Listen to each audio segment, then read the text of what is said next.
Good evening. It's Friday, 21st of February, and here's what's making news around the world on World News Tonight. Workforce cuts. IRS to lay off 6,000 employees as Trump pushes radical downsizing effort. Election countdown. Germany's parties make final push as right-wing opposition leads in polls.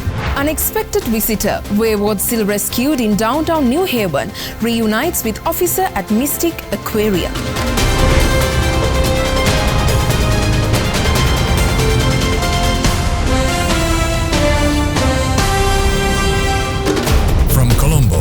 This is World News Tonight with Prashansa Gunawardana. Good evening once again.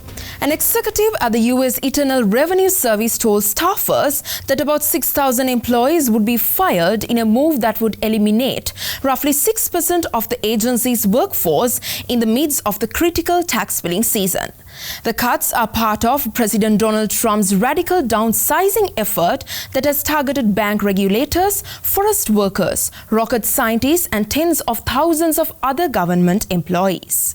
U.S. President Donald Trump's radical government downsizing effort hit the Internal Revenue Service on Thursday. A source tells Reuters an IRS executive told employees that about 6,000 of them would lose their jobs in a move that would eliminate about 6% of the agency's workforce in the middle of the critical tax filing season. The layoffs are expected to total 6,700 and largely target workers at the agency hired as part of an expansion under Democratic President Joe Biden, who had sought to boost enforcement efforts on wealthy taxpayers. Trump's Republicans say the expansion would lead to more harassment of ordinary American taxpayers. The workers being cut are in their probationary period and have fewer protections than career employees. The dismissals target workers across all 50 states and include revenue agents, customer service workers, and IT workers, according to sources. The move to slash the government workforce is being led by tech billionaire Elon Musk, Trump's biggest campaign donor. Musk's Department of Government Efficiency team has also canceled contracts worth about $8.5 billion involving foreign aid, diversity training, and other initiatives opposed by Trump. Hamas put on a macabre handover ceremony in central Gaza to return the bodies of 4 Israeli hostages taken on October 7, 2023. It was the first time the militant group has released the remains of dead hostages since its attack on Israel. Hamas handed over the bodies on Thursday of 4 Israeli hostages, including the 2 youngest captives taken by the militant group in their October 7 attack on Israel. Infant Fia Bibas and his 4-year-old brother Ariel are among the most potent symbols of the trauma-inflicted day. The 2 boys, their mother Shiri Bibas and a 4th hostage, Oded Lifshitz, were handed over under the Gaza ceasefire agreement reached last month. Armed Hamas militants surrounded the handover site as the 4 black caskets were placed into Red Cross vehicles. The Israeli military said the coffins were then scanned for explosives before being transported to Israel. Israelis lined the road in the rain near the Gaza border to pay their respects as the convoy drove by. In Tel Aviv, people mourned at what is known as Hostages Square outside Israel's defense headquarters. Hamas said all 4 were killed in Israeli airstrikes, but their deaths were never confirmed by Israeli authorities. Prime Minister Benjamin Netanyahu said the country was united in unbearable grief and vowed to eliminate Hamas. Fia Bibas was 9 months old when the Bibas family, including their father Yarden, who was returned in an exchange for prisoners this month, was abducted at kibbutz near Oz. Lifshitz was 83 when he was abducted from near Oz, the kibbutz he helped found.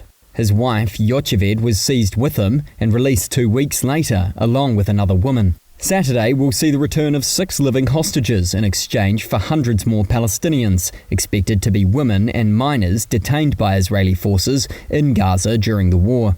Thursday's handover marks the first return of dead bodies during the current first phase ceasefire agreement.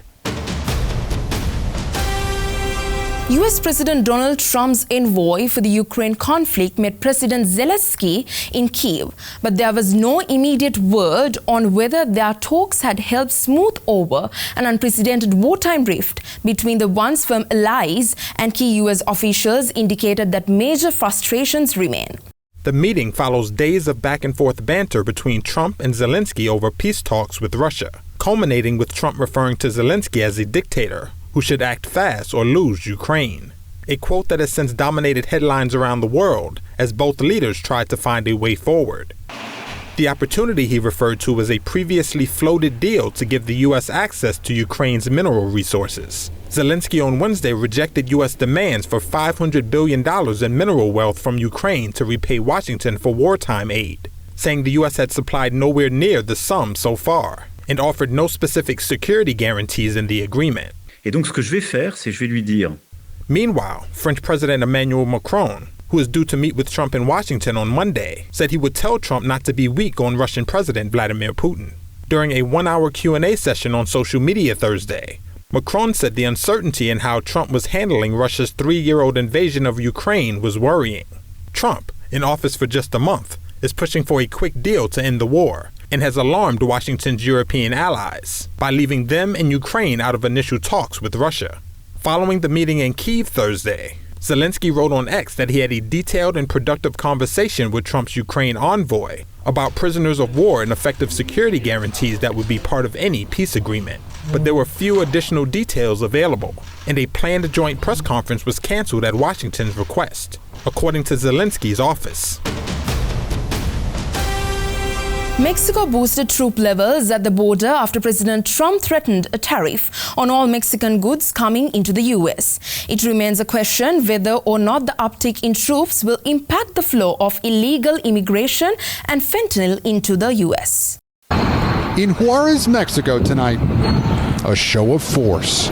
This is the Mexican National Guard and Army, part of the 10,000 extra troops deployed by the country's new president, Claudia Sheinbaum, after President Trump threatened a 25% tariff on all Mexican goods coming to the U.S. Troops patrolling the border fence and searching for drug and human trafficking tunnels.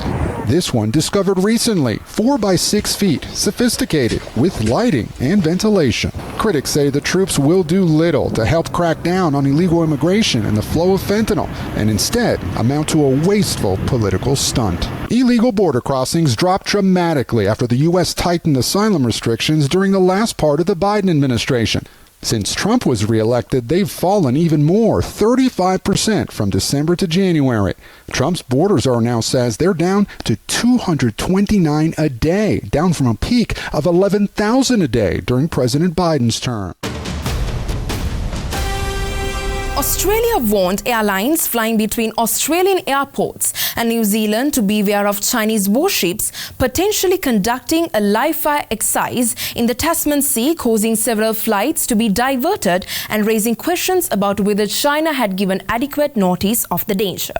A Chinese fleet conducting high-seas exercises off Australia's east coast has drawn attention, particularly as China often condemns similar operation by Australia in the disputed South China Sea. China had warned in advance that its warships could potentially fire live weapons during the drills. Prime Minister Anthony Albanese confirmed that China had warned in advance that its warships could potentially fire live weapons. However, Australian officials say they are uncertain whether any live fire actually occurred. Speaking to reporters, Albanese reassured the public, stating there was no imminent risk of danger to any Australian or New Zealand assets. His comments were echoed by the New Zealand Defence Minister, who confirmed that there was no ongoing danger to her country. While China insists the drills were routine, they come amid growing concern over military activity in the Indo-Pacific. Let's take a short commercial break. More world news on the other side.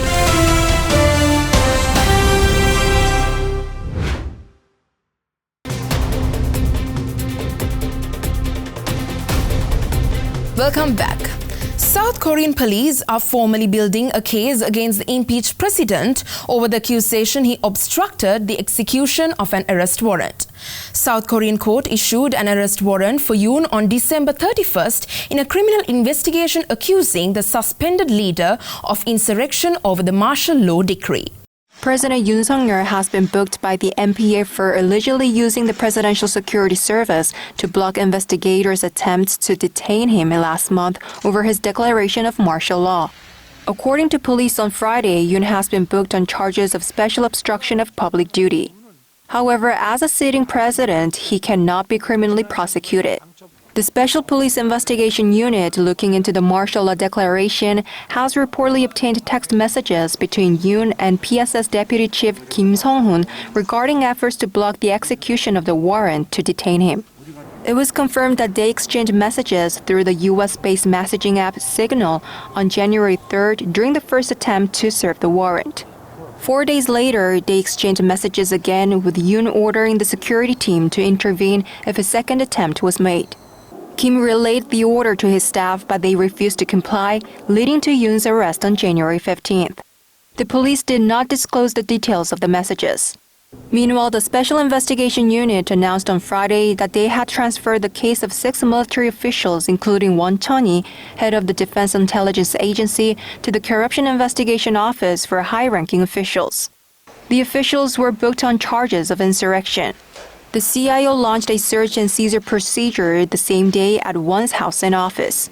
It is investigating allegations that Won met with former Defense Minister Kim Yong-hyun and former commander of the Defense Intelligence Command Moon Sang-ho the day before Yoon's martial law declaration to discuss its imposition.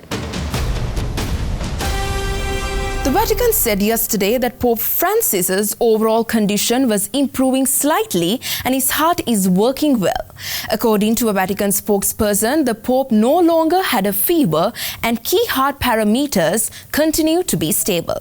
Pope Francis, who is 88 years old, has remained in hospital in Rome battling complex double pneumonia since the 14th of February. The Vatican added that the leader suffered additional issues following the removal of a part of a lung many years previously. And now a high-ranking member of the church has suggested that the pontiff could resign from his post if his medical issues worsen. A cardinal said the Pope will fight to stay in post but could step down if unable to perform his duties. The Pope, who has been pontiff since 2013, has become increasingly fragile in recent years. Health concerns remain a major factor affecting many holy leaders, given that most take on the role during later life. With now just 2 days to go before Germany's federal election, political parties are into the last leg of campaigning with not much more time to change the mind of voters. Currently, right-wing opposition parties have been leading in the polls with conservative CDU and CSU hovering around 30% support and the AfD trailing with around 20%. In just 2 days, Germany's crucial elections will be behind us, but uncertainty remains over the next government's policies. The economy and immigration have dominated the campaign debate, with key challenges including energy security, China's growing competition, and Germany's declining competitiveness. To stabilize energy costs, Germany must increase investment in renewables, enhance storage capacity, and consider rethinking nuclear power. With China shifting from a trade partner to a competitor, Germany may need to pursue European-level protectionism or focus on new industries less valuable to the Chinese competition. Years of underinvestment have weakened Germany's global standing, and restoring competitiveness will require tax incentives, digital infrastructure improvements, and cutting bureaucratic red tape. The leaders of Hong Kong's Democratic Party have announced plans to dissolve what was once the city's largest opposition group. Chairman Loh Kin Hei said that the members will soon vote on the final decision on whether to shut down 31-year-old party. The party has been struggling to survive following moves by China to crack down on dissent in the city in the wake of 2019 protests. Beijing and Hong Kong's government have argued that such moves were necessary for national security. As part of the crackdown, Beijing overhauled the former colonies' polling systems. The so-called Patriots Law was passed in Hong Kong in 2021 that ensured only people regarded as loyal to the communist regime in Beijing could serve as lawmakers or local councillors in the semi-autonomous territory. This law effectively barred the Democratic Party from taking part in elections. At a late-night press conference after a party meeting, Mr. Loh said that the party's leaders had made the call to wind down based on the current political situation. The United States has designated 8 Latin American criminal and drug trafficking groups as global terrorist organizations amid escalating rhetoric from President Donald Trump.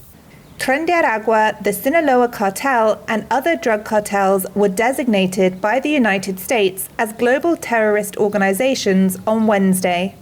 That's according to a Federal Register notice issued by Secretary of State Marco Rubio. It said the groups pose a risk to U.S. national security, foreign policy, and economic interests. After he took office, President Donald Trump had issued an executive order to evaluate whether any criminal cartels or transnational gangs should be designated as terrorism groups. Designating a group as a foreign terrorist organization is aimed at disrupting its finances through sanctions. That can include freezing assets and travel bans. However, Andres Sumano, a security expert at El Colegio de la Frontera Norte in Mexico, told Reuters the move has him concerned about the U.S. undermining Mexican sovereignty. The scope of the designation announced on Wednesday was not immediately clear. Some analysts have said the terrorism designations could expose asylum seekers who pay cartels to be smuggled to the possibility of prosecution or being barred from the U.S. A State Department spokesperson declined to comment on the notice, saying the agency was notifying key stakeholders before the designations take effect. Let's take a short commercial break. More world news on the other side.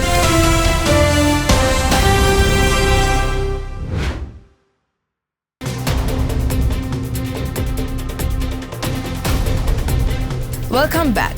A horse that fell down a ravine and got stuck was rescued thanks to some aerial assistance by firefighters. The Orange Country Fire Authority said crews were called after a horse and its rider were stuck following a fall. Thankfully, both were unharmed, but the pair could not climb the steep slope they slipped from. A horse named Deuce was airlifted to safety after falling down an embankment in San Juan Capistrano in California. The Orange County Fire Authority said that Deuce, a strong and confident horse, slipped down an embankment as it was discovering the area around its new home in San Juan Capistrano. The horse and its owner were uninjured in the fall, but the animal was unable to climb back up the slope. Firefighters first opened a clear path for the horse to climb up, but when it refused, they had to adopt another strategy and airlift the animal to safety. According to the Orange County Fire Authority, the helicopter transported Deuce safely to the Shia Center, where he was then walked back to his stable for a veterinary assessment. London Fashion Week opens with a shorter but impactful edition highlighting innovation and commitment. From controversial fashion to sustainability and notable absences, the event reflects the challenges and transformations shaping the industry. The event, which runs until February 24th, features a mix of traditional runway shows and digital presentations, encompassing both established and emerging designers. This season, the British Fashion Council has introduced sustainability requirements for brands, emphasizing the industry's commitment to environmental responsibility. Participants include Harris Reed, who opened the week with a showcase, while Burberry is set to close the event on Monday evening. A pop-up shop to commercially support designers will also run from February 22nd to 24th. It's not something you typically see in downtown New Haven, a wayward seal flopping in the middle of the streets. Police tended to the seal before transferring him to the Mystic Aquarium, and today the cop who responded was reunited with the pup, who has sealed his place in America's heart. Seals are no strangers to New England, but this was a sighting that Connecticut won't soon forget. Police responding to a stranded gray seal pup in the heart of New Haven. Flopping more than 1,300 feet through the city streets earlier this week and popping up several times away from the water in the days before. For the first time since the rescue, Officer Justin Giulianelli reuniting today with his newfound friend, now in the care of Mystic Aquarium. And while many joke the seal was chasing New Haven's famous clam pizza, while the pup will eventually be returned to the ocean, his place in America's heart is sealed. Well, that's a wrap from all of us at World News Tonight. Up next, Sanui Mudannayaka is standing by for the nightly business report. I'm Prashansa Gunawardana, and we are going to leave you with the visuals of the Chinese antiquities that were hidden away for centuries. Thank you for watching us. Have a good night.